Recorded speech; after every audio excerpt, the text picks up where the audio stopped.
Principal Kale stood in front of the large window. The window looked out over the academy buildings. His crystal body reflected the light from the twin moons. He was reading a data file about the new student. The file said simple things about the human called Marcus. The file said humans were soft. They needed warm air to breathe. They needed water to drink. They got tired easily. They lived short lives. They broke easily when things pushed against them. Principal Kale had seen many humans in his long life. They were interesting creatures, but weak. Very weak. Kale turned away from the window. He touched a button on his desk. A hologram appeared in the air. The hologram showed a young human male. The human had brown skin and dark hair. His face looked calm. The file said this human came from a place called Earth. Earth was a small planet far from the center of the galaxy. It was not an important place. Not like the shard worlds where Kale came from. The academy had a program. Every 3 years, they took one student from another world. The students came to learn. They learned how the galaxy worked. They learned about science and technology. They learned about the ways of advanced civilizations. After 1 year, the students went back home. They told their people about what they learned. This made the worlds more connected. This made peace between different species easier. But the academy was also a place of observation. The teachers watched the foreign students. They watched how they acted. They watched how they learned. They watched what they could do. It was like looking at animals in a controlled space. Kale did not think about this part often. It was just how things worked. The human called Marcus would arrive in 2 days. Kale had already chosen a host family. Young Ilara would be the guide for Marcus. Ilara was smart. She was curious. She asked good questions. She would help Marcus feel welcome. She would also help the academy understand what humans were really like. Kale did not know much about Earth. The file said it was a harsh world. There were large storms on Earth. There were extreme temperatures. There were many predators. But Earth was also far away. It did not matter much to the rest of the galaxy. Most species have left Earth alone for a long time. 2 days passed quickly. The transport ship came down from the sky and landed on the academy grounds. The ship was large and silver. It made a sound like wind as it touched the ground. Students gathered to watch. They wanted to see the human from the strange planet. Marcus stepped out of the ship. He was taller than most of the Meridian students. His body was strange to them. He had soft skin that showed color underneath. He had hair on his head and nothing else. His eyes moved around, looking at everything. He looked curious. He did not look scared. Kale watched from a platform above. The human moved with a kind of grace. His muscles moved smoothly. He was not like the soft creatures the file described. But Kale said nothing about this. The file was the truth. Files did not lie. Ilara came forward to meet Marcus. She was young, with skin that shimmered like water. Her voice was clear and kind when she spoke. Welcome to Meridian Academy. I am Ilara. I will be your guide while you are here. Marcus smiled. His teeth were white and flat. Thank you, Ilara. I am happy to be here. This place is beautiful. The students took Marcus on a walk through the academy. They showed him the gardens where rare plants grew. They showed him the water fountains that moved in strange patterns. They showed him the learning halls where teachers from many species taught classes. Marcus asked questions about everything. He wanted to know how things worked. He wanted to know why the academy was built this way. That evening, Marcus was taken to his private rooms. The rooms were in a building called the guest quarter. The rooms had warm air. They had water that Marcus could drink. They had a place to sleep that was soft and comfortable. The academy had done everything the file said was needed for a human. Marcus set down his travel case.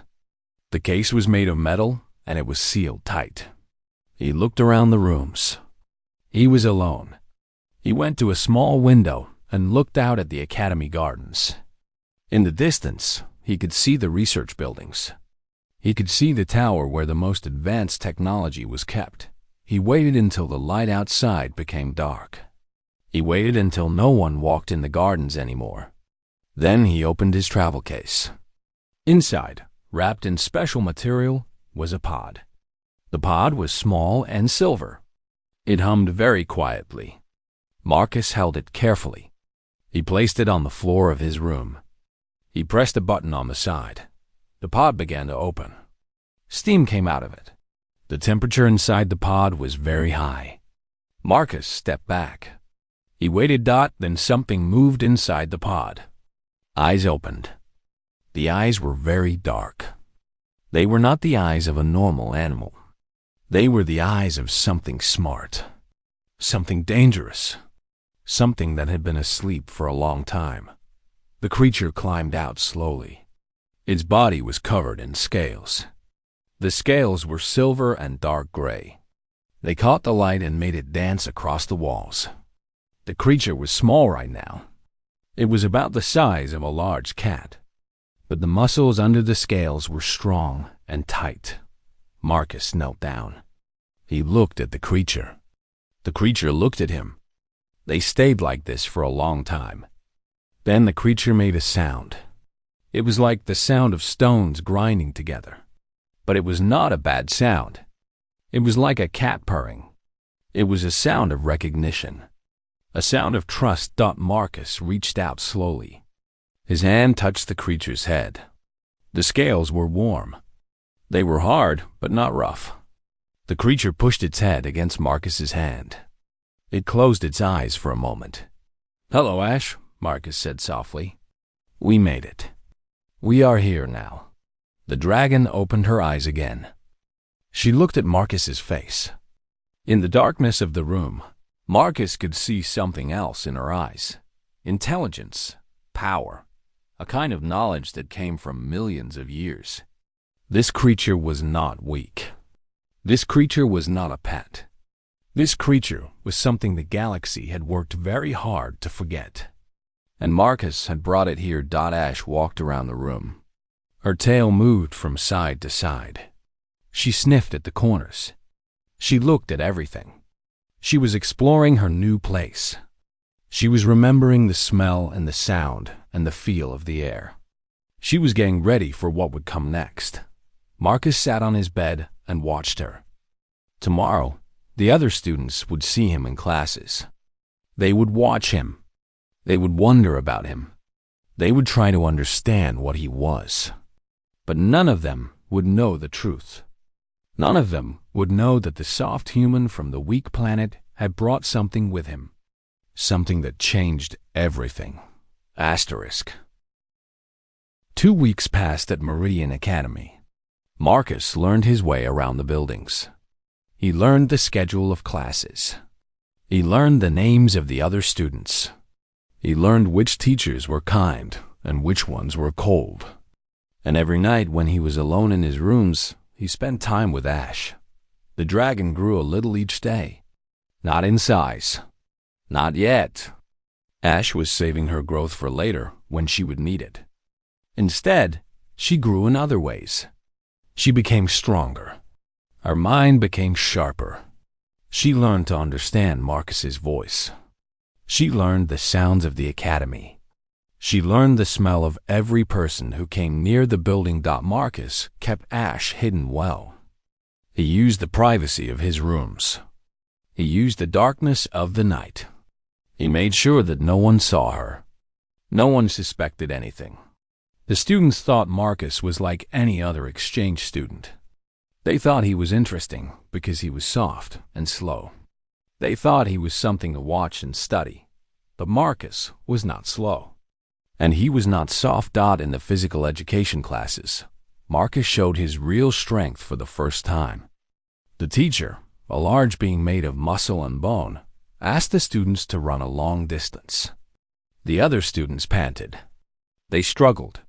Some of them fell behind. Marcus ran easily. He could have run much faster, but he did not. He made himself look tired at the end. He made himself breathe hard. But it was not real tiredness. It was acting. The teacher looked at Marcus with new interest. The file had said humans were weak. But this human was fast. This human did not struggle like a weak creature. The teacher made a note in his records. He would watch this human more carefully. Later, in a strength class, students had to lift heavy objects. The objects were made of metal, and they were very heavy. One student from a strong species could only lift one object. Another student from a heavy-bodied species could lift two. When it was Marcus's turn, the teacher gave him one object. The teacher thought a human could only lift one. Marcus picked up the object. He held it above his head. Then he picked up a second object. He held both above his head.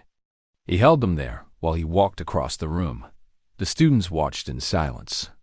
The teacher recorded this in his notes. This human was not weak. The file was wrong. Marcus had trained his whole life for this moment. His family came from a long line of guardians. They had protected the dragon for 3 generations. They had kept her safe in a world that wanted to kill her. They had taught Marcus everything he needed to know about staying hidden. They had taught him about fighting without being noticed. They had taught him about patience. His parents had told him before he left Earth. They had told him the mission. Bring the dragon to the academy. Stay there for 1 year. Let the world see what humans could really do. Change the way people thought about Earth. Change the way people thought about things. They had decided to kill Dodd. It was not an easy mission. It was dangerous. If the wrong people found out, Marcus would be arrested. The dragon would be taken. Both of them would be killed. The galaxy did not like things it could not control. The galaxy did not like species that broke its rules. But Marcus had training. He had strength. He had the bond with Ash. And he had something else. He had a reason that was stronger than fear. In the eating hall, where all the students gathered to consume food, Marcus sat with Alara. Alara was smart. She asked real questions instead of just staring like the other students. She wanted to know about Earth. She wanted to know what Marcus really thought. Your world sounds harsh, Alara said. She was drinking something purple from a glass. Is it true that you have creatures that hunt humans? Marcus cut his food into pieces. The food was strange to him, but he was learning to eat it. Yes, Earth has many predators. They hunt, they kill, and humans learn to defend themselves. We learn to be smart. We learn to work together. We learn to survive. Alara thought about this. That must make humans very strong. In spirit, not just in body. Marcus looked at her. She was not like the other students. She saw deeper. She understood more. Yes, he said. It does. I like that about you, Marcus, Alara said. You do not talk like you are weak. You do not act like you are here to learn from us, because we are better. You act like you already know many things. You act like you are teaching us, even when you do not mean to. Marcus felt something shift inside him. He had not planned to become close to anyone here. He had planned to stay hidden, to be quiet, to protect the secret. But Alara was looking at him with real interest. She was seeing him for what he really was. Thank you, Marcus said. I learned from you too. At night, Marcus stood in his room and watched Ash sleep. The dragon was curled up on the floor, her tail wrapped around her body like a coil. Her scales rose and fell as she breathed. In her sleep, she made small sounds. Grinding sounds. Hissing sounds. Sounds of a creature that was ancient and powerful. Marcus had brought her here for a reason. The galaxy thought dragons were extinct. The galaxy had hunted them. The galaxy had decided they were too dangerous to live. But dragons had not gone away. They had hidden. And now, one dragon was in the most famous academy in the galaxy. One dragon was here to teach everyone a lesson about what they had tried to destroy. 3 days later, Marcus received a message on his private communicator. The message came from his parents. It was coded. Only he could read it. It said one thing. The Hegemony Collective knew. They were sending agents. They were coming to the academy. They were coming to hunt. Marcus read the message twice. Then he deleted it. He looked at Ash, who was now awake and watching him. The dragon seemed to understand. Her eyes were bright and ready. Her body was still. She was preparing herself. The hidden gift was not going to stay hidden much longer. The world was about to learn what it meant to underestimate both humans and dragons. The summons came in the middle of the day. A message arrived on Marcus's communicator. Principal Kale wanted to see him. The message said to come to the central chamber immediately. Marcus read it twice. He did not feel fear. He felt something else. He felt readiness. He went to Ash. The dragon was resting in the corner of his room. She lifted her head when she heard him approach. Marcus placed his hand on her head. He felt the warmth of her scales. He felt the strong heartbeat under the thin layer of muscle and bone. "I have to go," Marcus said to her. "Stay here. Stay hidden. I will come back." Ash made a small sound. A grinding sound that only Marcus could hear. It meant she understood. It meant she was ready for anything. Marcus walked through the academy corridors. Students looked at him as he passed. They wondered why he was being called to the principal's office. Did he do something wrong? Was the human being sent home? Did he break a rule? Marcus said nothing. He kept walking. He kept his face calm. Inside, his mind was moving fast. His body was ready. Every muscle was alert. The central chamber was large. The ceiling rose up many stories above the floor. The walls were made of crystal that caught and reflected light. It was a place designed to make visitors feel small. It was a place designed to show power. 3 beings stood in the center of the chamber. They wore armor made of silvered metal. The armor covered their entire bodies.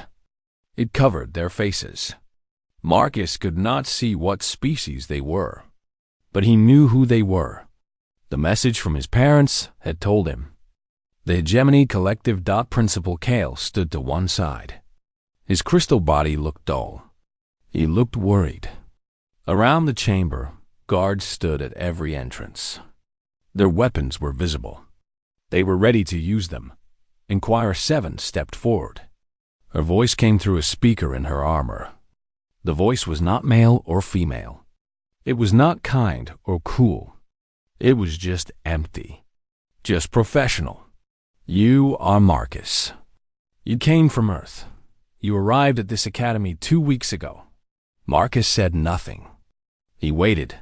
"You brought prohibited materials with you.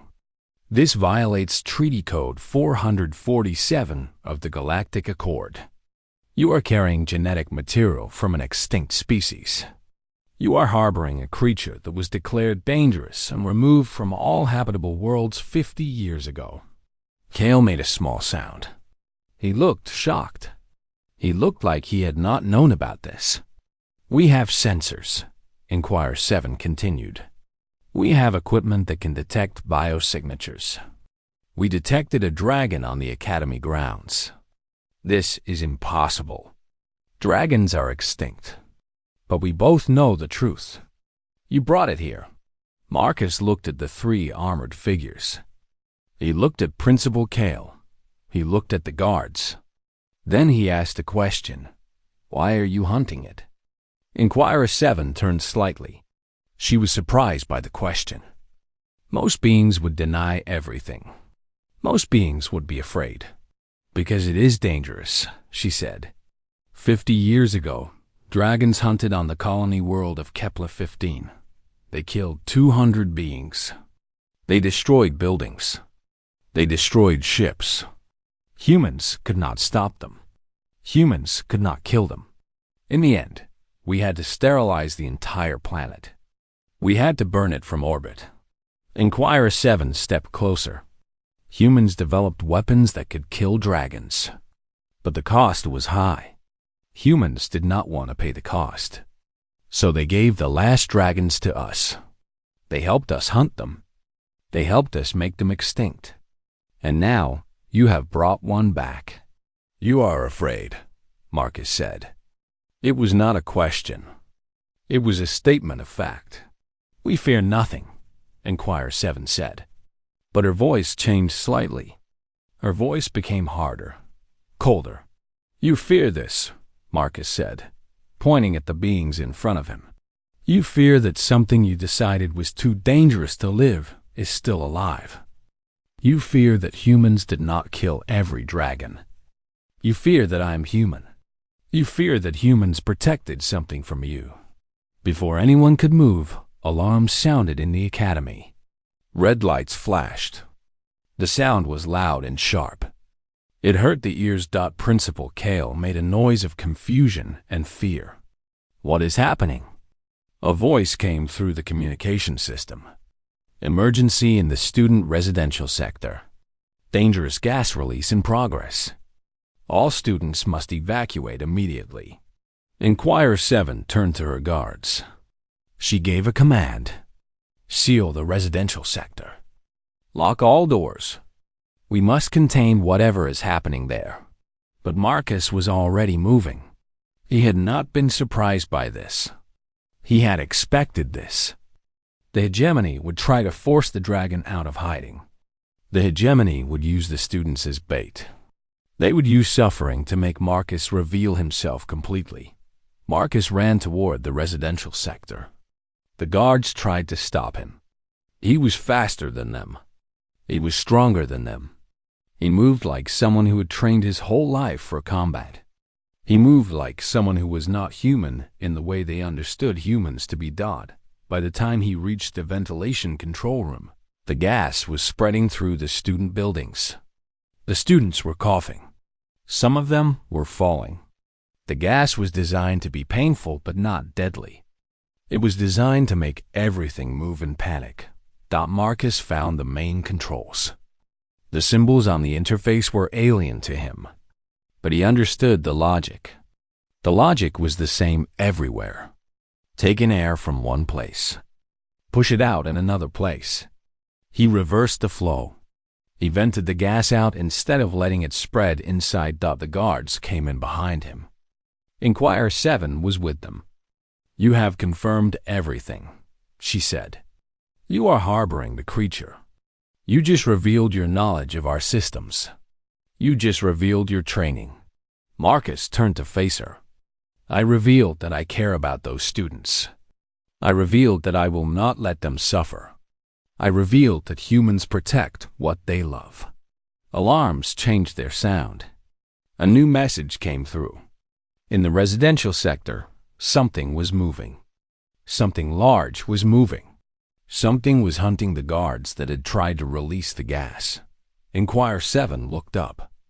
She looked uncertain for the first time. Ash had woken. Ash had heard the sound of students in pain. Ash had felt Marcus's intention through the bond they shared. And Ash had decided it was time to stop hiding. The dragon was coming. The moment the gas started to spread, Marcus felt something change inside him. It was not a physical change.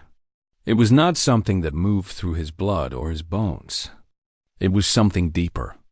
It was a connection that had formed between him and Ash since the day she hatched. It was the bond between a guardian and the thing he was sworn to protect. Ash felt the suffering of the students. She felt the pain moving through the air like poison. She felt the intention of the beings who had brought this poison. And she felt Marcus's need. She felt his command, even though he had not spoken a word. The door to Marcus's rooms exploded outward. It did not open. It exploded. The metal frame tore away from the wall. The hinges broke. Ash came through the opening like a force of nature. She was no longer small. She was no longer hiding her size. Her body had expanded. Her muscles had grown. Her scales had darkened until they looked like the night sky. But she had not grown huge. She was not the size of a building. She was the size of a large hunting animal.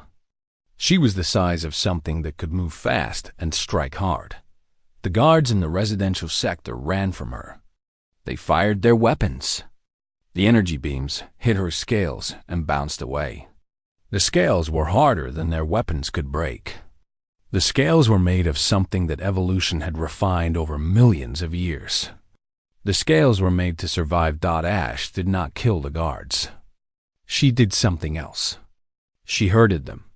She moved behind them, and they ran forward to get away from her. She blocked corridors, and they had to move in the direction she wanted them to go. She used intelligence and power in equal measure. She was not a simple killing machine. She was a hunter with strategy. She was a predator that could think. One guard tried to release more gas. Ash broke his arm. Not to kill him, just to stop him from releasing the poison. The guard screamed and fell. Ash left him there. She moved on to find the other guards. She moved on to find the other devices they had brought with them. In the control room, Marcus watched the readings change. The gas was being pushed out of the residential sector. The students were being moved to safe areas by the Academy's own systems. The Hegemony's plan was failing. Inquirer 7 understood this. She understood that her operation was over. She understood that the dragon could not be captured. She understood that everything was changing. "You have made an error," she said to Marcus. "You have revealed the creature. Now the entire galaxy will know about this. The Galactic Council will come here. They will come with weapons. They will destroy this academy and everyone in it to make sure the dragon does not escape." Marcus did not answer. He walked to the window. He looked out at the academy grounds. He looked at the places where students were running to safe locations. He looked at the places where security forces were moving into position. He looked at the chaos he had created by bringing Ash here. "I have made the right choice," Marcus said finally. "You do not see it yet, but you will." Ash came to the control room. She pushed through the guards who tried to stop her. She moved like liquid shadow. She moved like she had fought 1,000 battles. She moved like she was born to do this. The guards fired their weapons again. The energy beams hit her. They did not hurt her. They made her angry. She moved faster. She focused on the command officer of the Hegemony Guards. She cornered him. She made him see her eyes. She made him understand that he could die right now if she wanted him to die, but she did not kill him. She let him fall. She let him crawl away. She left him alive to tell the story of what he had seen. Inquirer 7 watched this. She understood now. The dragon was not a killing machine. The dragon was controlled. The dragon was following Marcus's commands. The human had not brought a weapon to the academy. The human had brought a partner. The human had brought an alliance. "This changes nothing," Inquirer 7 said. But her voice had changed. It was not sure anymore. "It changes everything," Marcus said. In the residential sector, Alara stood in a safe corner. She watched as the security forces moved through the corridors. She watched as they tried to contain the dragon. But the dragon was not trying to escape. The dragon was moving in a pattern. The dragon was herding the hegemony forces toward the central courtyard. The dragon was moving them away from the students. One older student approached, Alara. His skin was pale and his breathing was hard from the gas exposure. "Did you see it?" he asked. "Did you see the dragon?" "I felt it," Alara said. "I felt it protecting us." The dragon herded the last of the hegemony guards into the central courtyard. There, Principal Kale stood with his own security forces. The Academy's forces were much larger. The Academy's forces had weapons that could kill. And the Academy now had a reason to fight. The Academy had seen that the human was not weak. The Academy had seen that the dragon was not evil. The Academy had seen that its own rules needed to change. Inquirer 7 stood in front of Marcus. Ash stood behind him. The bond between them was visible now. It was not hidden. It was real and strong and impossible to break. "What do you want?" Inquirer 7 asked. The question was simple, but it meant so much. Marcus thought about his parents. He thought about the guardians across the galaxy who had hidden dragons for generations. He thought about the worlds that had killed species because they did not understand them. He thought about fear and what it made beings do. "I want you to leave," Marcus said. "I want you to go back to your collective and tell them what you saw. I want you to tell them that humans are not what they think. I want you to tell them that dragons are not monsters. I want you to tell them that the galaxy is bigger and more complex than their rules allow for. And if we do not leave?" Inquirer 7 asked. Ash made a sound. It was a sound that came from deep inside her body. It was a sound of power. It was a sound that made every being in the room understand that she could kill all of them. She could kill them easily. She could kill them without effort. Inquirer 7 moved toward the door. Her guards followed her. They had failed. They had come to capture a dragon, and instead they had learned that dragons were not the thing to fear. The thing to fear was a human who loved something enough to risk everything for it. At the entrance to the Academy, Inquirer 7 paused. She looked back at Marcus. She looked back at Ash. She spoke one last time. "The hegemony will not stop," she said. "The Galactic Council will not allow this. The dragon will have to die. The human will have to die. Everyone in this academy will have to die to protect the secret. Then, we will show them there is no secret to protect," Marcus said. "We will show them that the truth is stronger than their laws." As the hegemony transport ship rose into the sky, Marcus stood on the Academy platform. Ash stood beside him. Her scales caught the light from the twin moons. Her eyes were bright and alert. She was ready for what would come next. And Marcus was ready too. The next morning, the entire Academy gathered in the main hall. Principal Kale stood on the center platform. Around him were the Academy leaders, the teachers, the security chiefs, the representatives of other worlds who had sent students. And in the gallery above, every student who was able to walk came to watch. Marcus stood at the front of the hall. Ash stood beside him. She was not hiding now. She was not pretending to be small. She was not pretending to be small. She stood at her full height. Her scales shimmered. Her eyes were dark and intelligent. She was a dragon, and everyone was looking at her. Kale spoke first. His voice was clear but sad. "We have a problem. A grave problem. The human student has broken our laws. He has brought prohibited material to the Academy. He has deceived us. He has put everyone in danger." A murmur moved through the crowd. Some students looked angry. Some looked frightened. Some looked uncertain. "The question before us," Kale continued, "is what we do now. We can arrest the human. We can give the dragon to the hegemony. We can show the galaxy that we follow the law. We can show that we maintain order." Kale paused. He looked at Marcus. He looked at Ash. "Or," Kale said, "we can make a different choice. A harder choice. A choice that will change everything." Another voice spoke. It came from one of the Academy leaders. The leader was tall and thin, with skin that seemed to change color in the light. "The human has deceived us," the leader said. "How can we trust anything it says? How can we trust that the dragon will not attack us? How can we trust that this is not a trick?" Marcus stepped forward. He did not raise his hands. He did not try to look harmless.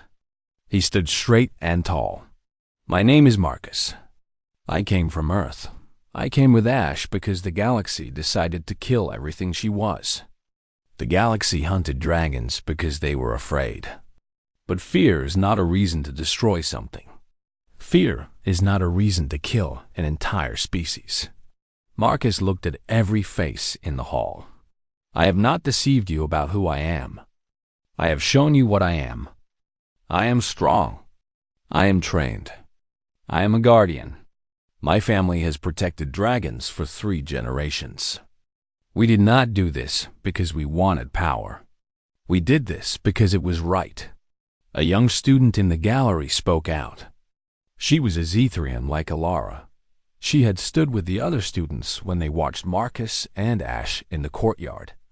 The dragon protected us, she called out. When the gas was released, the dragon moved us to safety. The dragon could have hurt us, but it did not. It protected us like we were important. Another student stood up. Then another. More students spoke. They had seen what the dragon did. They had felt the protection of something they thought was a monster. Alara came forward. She pushed through the crowd. She stood beside Marcus. I have spent time with Marcus, she said. I have seen him in the classes. I have heard him speak. He is not weak. He is not stupid. He is someone who made a hard choice to protect something he loves. That is not something to punish. That is something to honor. Principal Kale was silent for a long time. He was looking at Marcus. He was looking at Ash. He was looking at the students who had come forward. If we protect the human and the dragon, the hegemony will come, said one of the leaders. They will come with weapons. They will demand the dragon. They will demand punishment. Yes, Marcus said. They will come. But they will find something they did not expect. They will find that we are stronger together.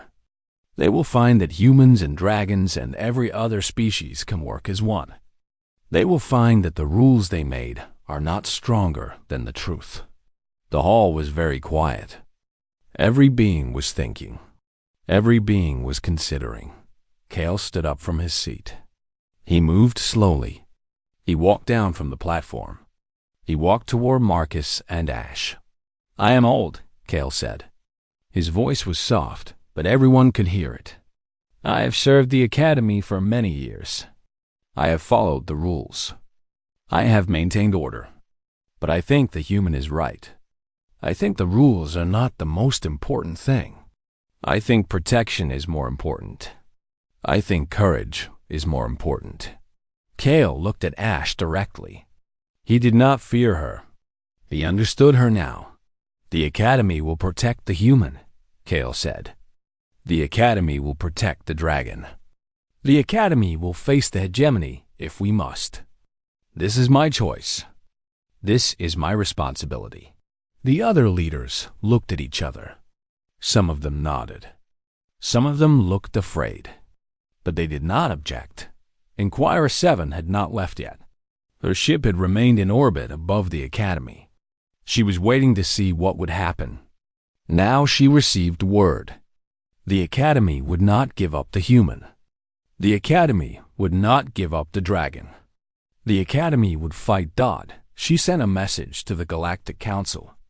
She reported what had happened. She reported what she had seen. She reported that humans were more dangerous than anyone thought. She reported that dragons still existed. She reported that the academy was harboring both. But something else happened too. The students of the academy recorded what they had seen. They recorded Marcus's speech. They recorded the dragon protecting the residential sector. They recorded the decision to stand together. And they sent these recordings to their home worlds. The recordings spread across the galaxy like fire. Every species saw what had happened. Every species learned that dragons were not extinct. Every species learned that humans were not weak. Every species learned that an academy on a distant world had made a choice to stand against the most powerful authority in the galaxy. The reactions were varied. Some worlds demanded the dragon be killed. Some worlds demanded that humans be studied more carefully. Some worlds demanded that the hegemony explain why they had been hunting dragons secretly. Some worlds asked why they had not been told that dragons still lived. On Earth, Marcus's parents received the news. They watched the recordings. They saw their son standing with the dragon. They saw him refuse to be ashamed. They saw him choose to show the truth instead of hiding in darkness. They began to prepare for what would come next. In the academy, life changed. Marcus was no longer a student to be observed. He was a teacher, a guide, a bridge between species that had never talked before. Ash walked through the academy gardens. Students came to look at her. At first, they were afraid. But Ash was patient. She allowed the small ones to touch her scales. She taught them that something powerful could also be kind. And at night, when the twin moons rose over the crystal towers, Marcus and Ash stood on the observation platform together. The bond between them was visible to anyone who watched. It was a bond deeper than species. It was a bond stronger than laws. The galaxy would change now. The galaxy could not go back to pretending that dragons were dead. The galaxy could not go back to believing that humans were weak. The galaxy would have to face the truth about what it had tried to destroy.